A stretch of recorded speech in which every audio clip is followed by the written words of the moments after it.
Hey, everybody, it's Greg Funderburg, and tonight I have a very special show for you. We're getting you motivated for this Monday. A good friend of mine, Petula Skeet, she is a celebrity hairstylist, and she does this entire platform on Instagram. It's called Motivational Mondays. So she's going to be giving some motivation tonight, also telling us about her journey and how she got started in getting into beauty school, which led her to her amazing career that she's living right now in New York. Before we talk about her career, I want to show you a little bit about what she does on Instagram every single Monday.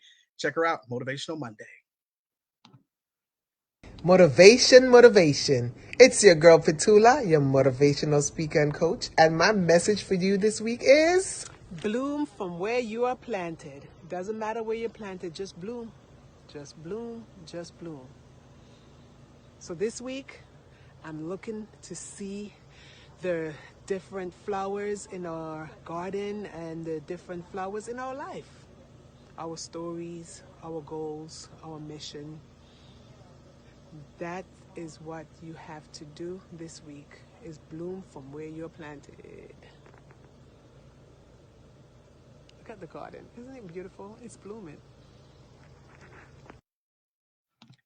And that is Petula Skeet. She is doing this every single Monday, motivating people on Instagram, getting people started for their week. And she's just providing so much inspiration. Without further ado, I want to go ahead and bring into the conversation tonight. Welcome, Petula Skeet from New York City. How's it going, Petula? It is going well. Thank you so much, Greg, for having me. I'm excited to be here.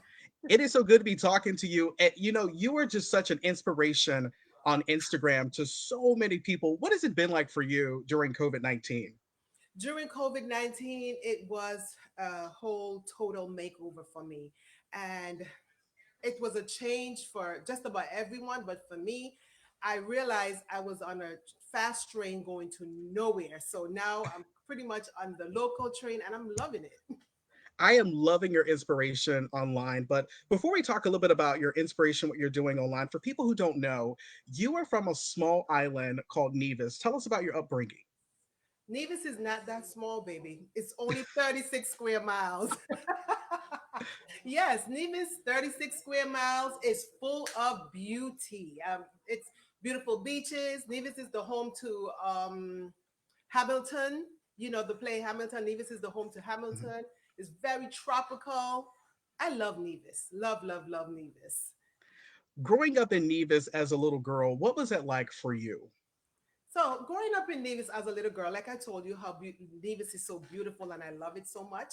But at the age of 6, my beauty was robbed in Nevis because we used to tease each other as kids, and my friends used to say, "You're such an ugly girl." They used to say, "You're so tall, you're so black, you have big feet," and I was never validated to be in the beautiful club. The beautiful club in Nevis was light skin, long hair.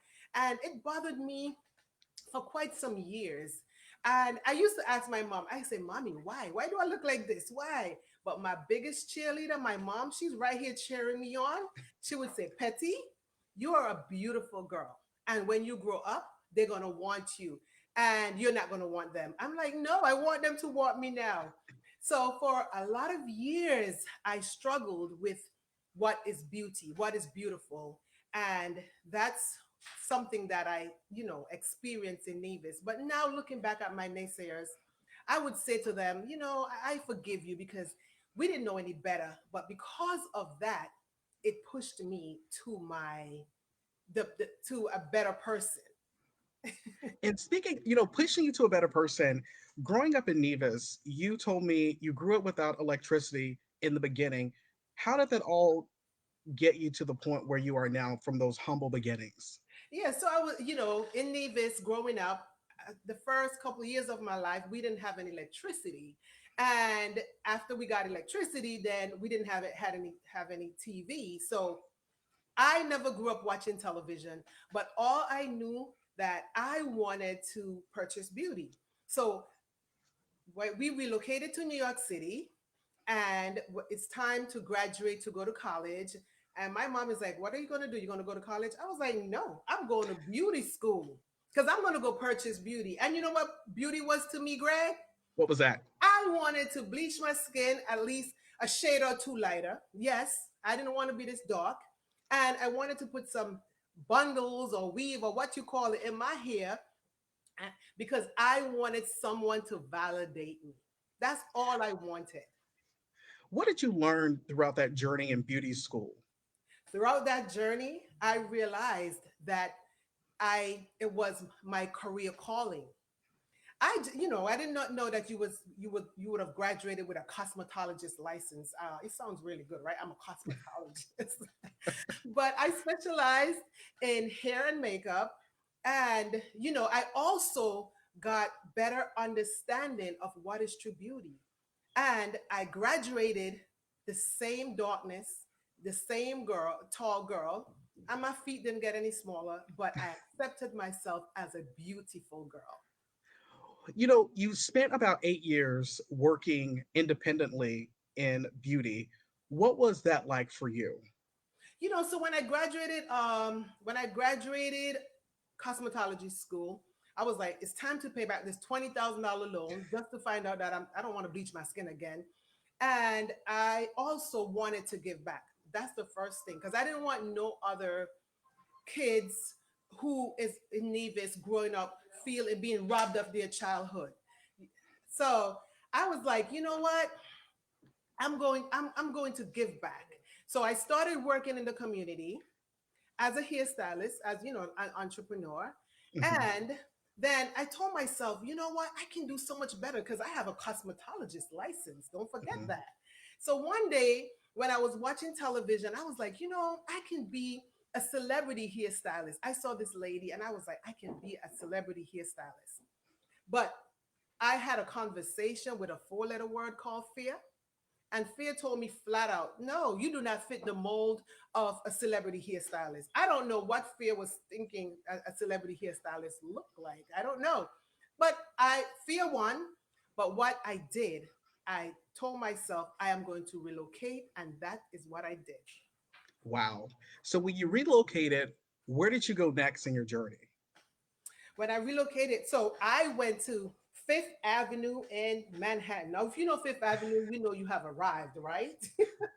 So I Yes. applied for a job as an apprentice and I got the job. And just walking on Fifth Avenue, I felt like, wow, I have elevated myself.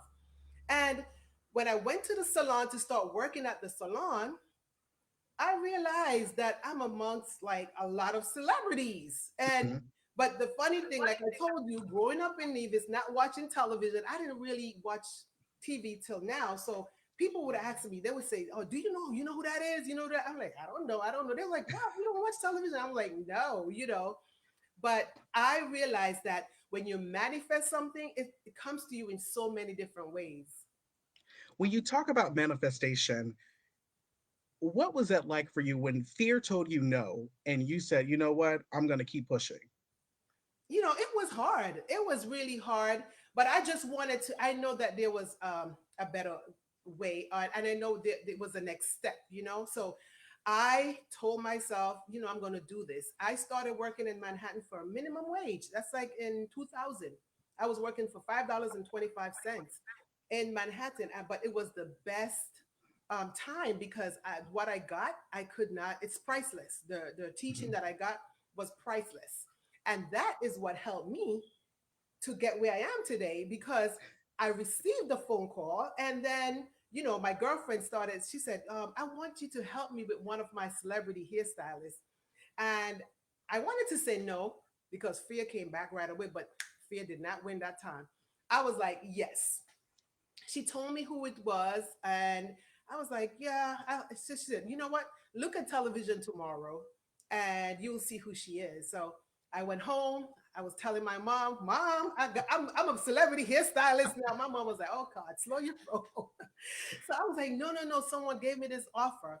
So when I woke up in the morning and I turned the television on, it was the same person that fear told me no. It was the Wow. same person. Just like how you said, wow, that is what I said. I said, wow. And I said, when preparation meets opportunity, you have success.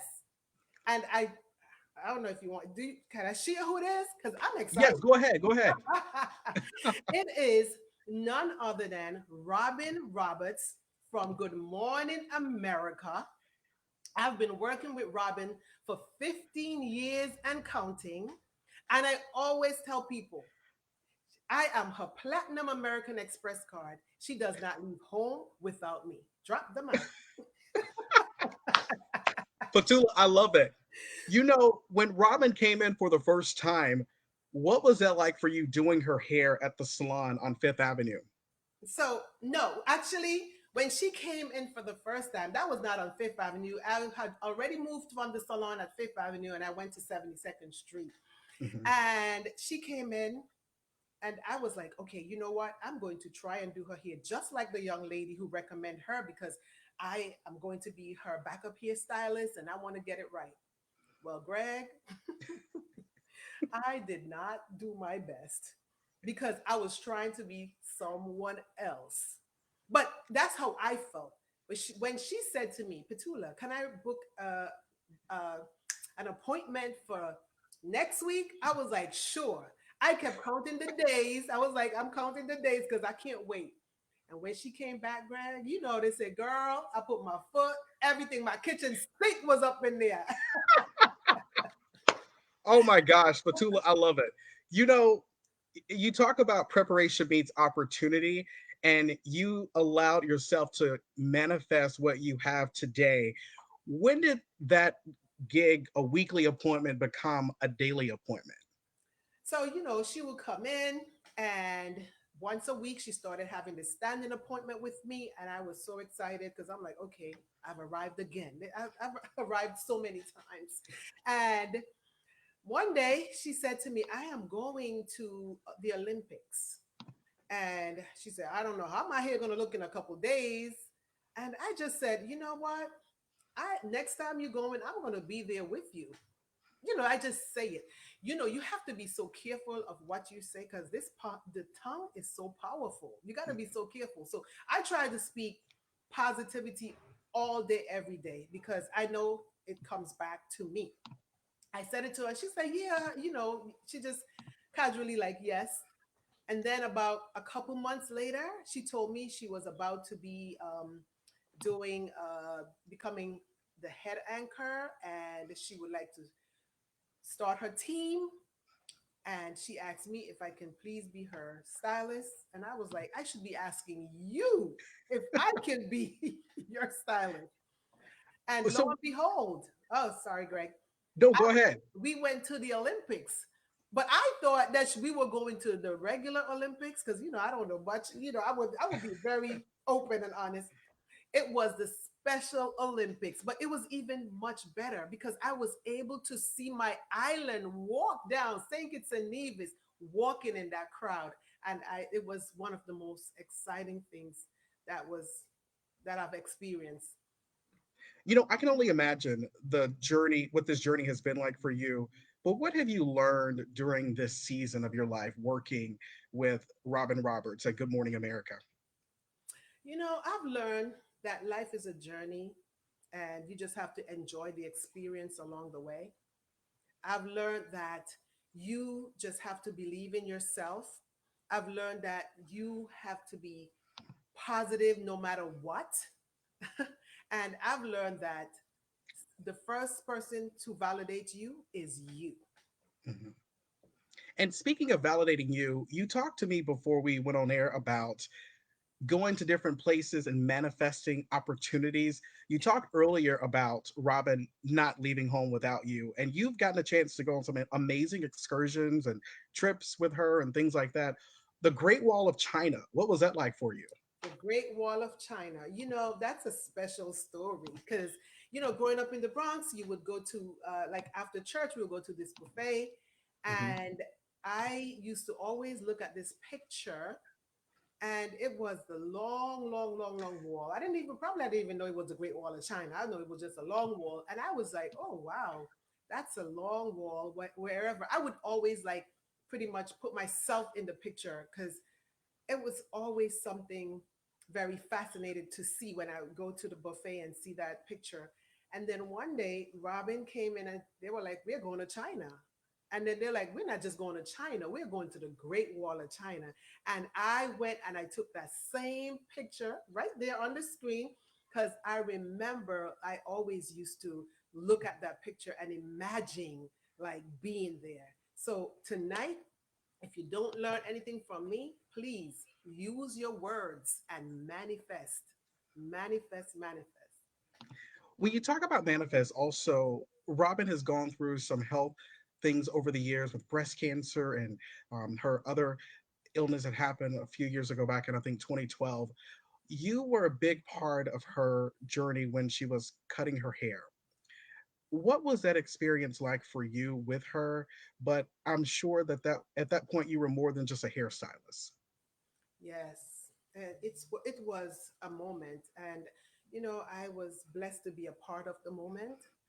When she called me and she was like, "Petula, we have to do this." I'm like, "What are you talking about?" She was like, "My hair is coming out, and you have to shave my head." And I'm like, "No, when we reach that bridge, we're gonna cross it, but right now, let me just treat your hair."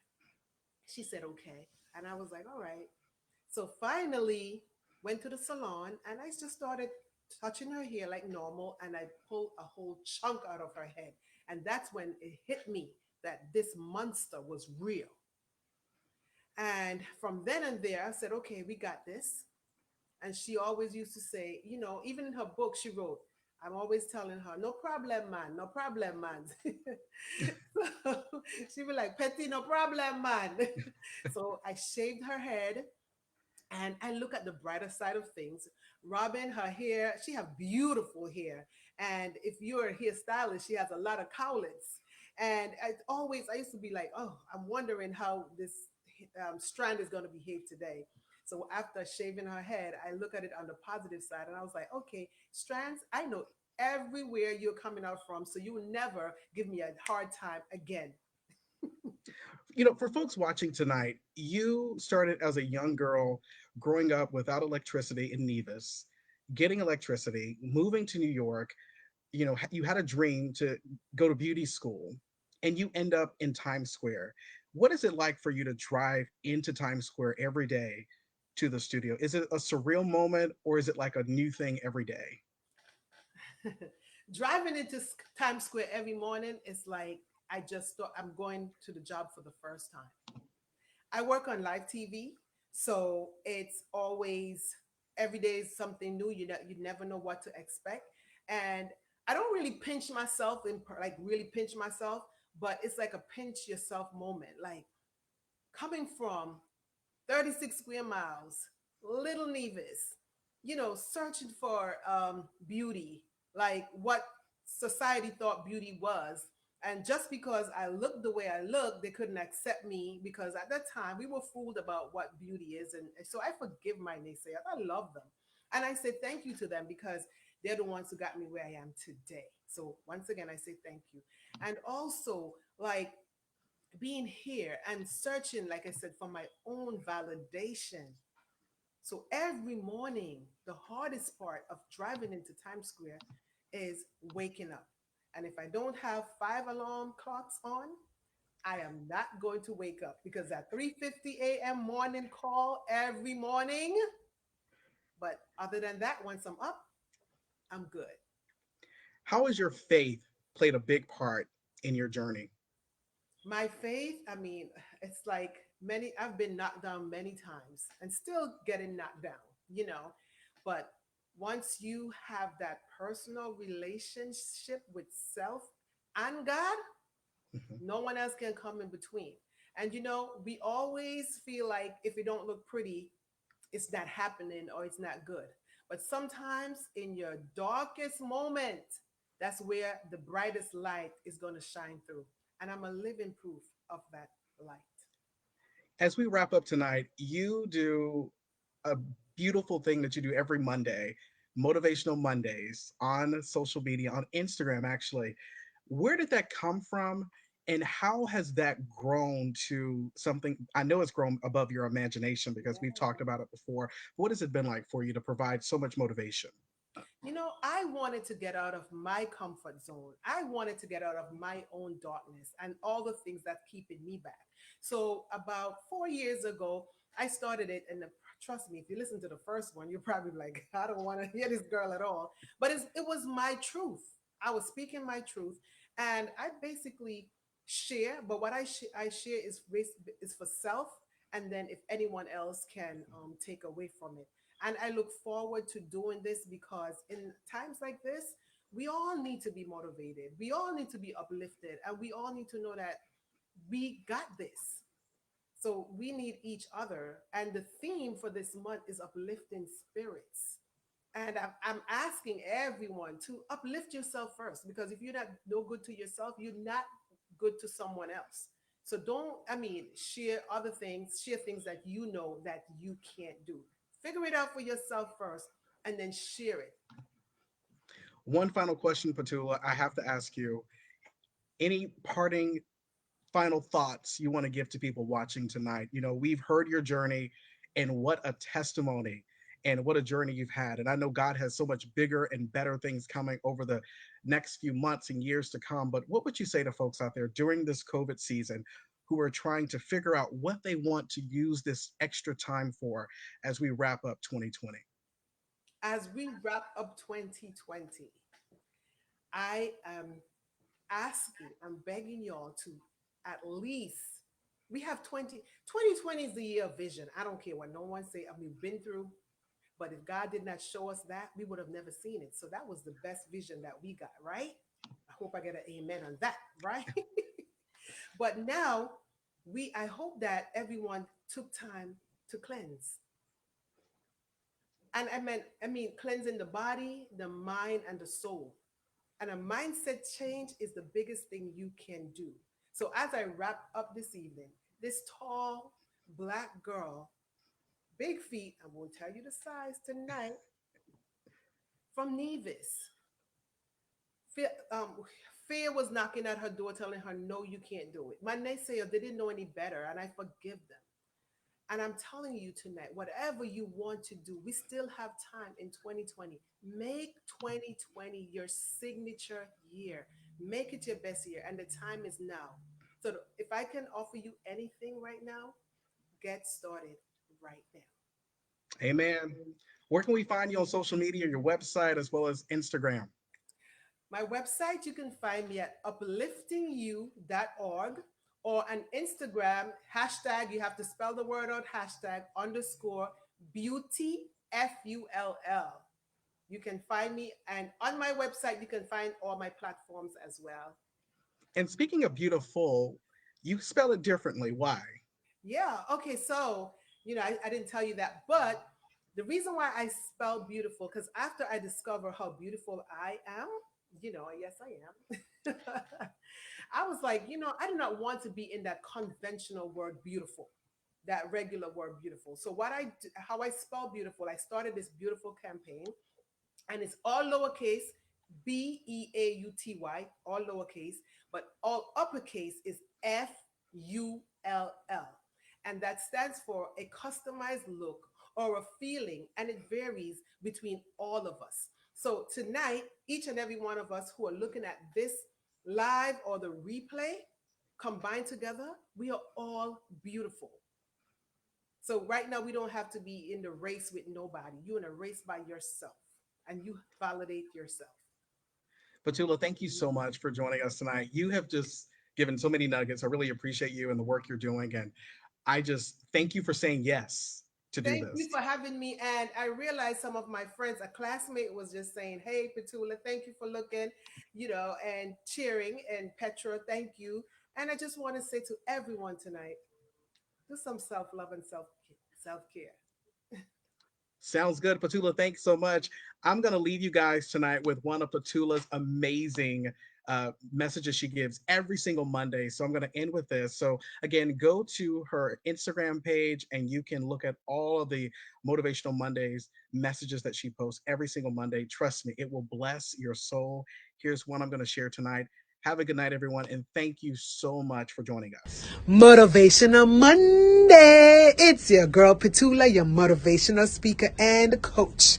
Ladies, it's International Women's Year, not month, and also strong is the new hashtag beautiful. Let's enjoy, ladies. Don't be afraid to come up from under that mask. Whatever you're going through, just reveal it. Reveal it through your eyes. You have been working on self. So don't be afraid to reveal who you are and then enjoy it. Ladies, embrace yourself. Enjoy yourself. You have a whole year to do so. We know what we've been going through. We know, and also take someone with you. Spread the love. Spread the love because it's International Women's Year. All right?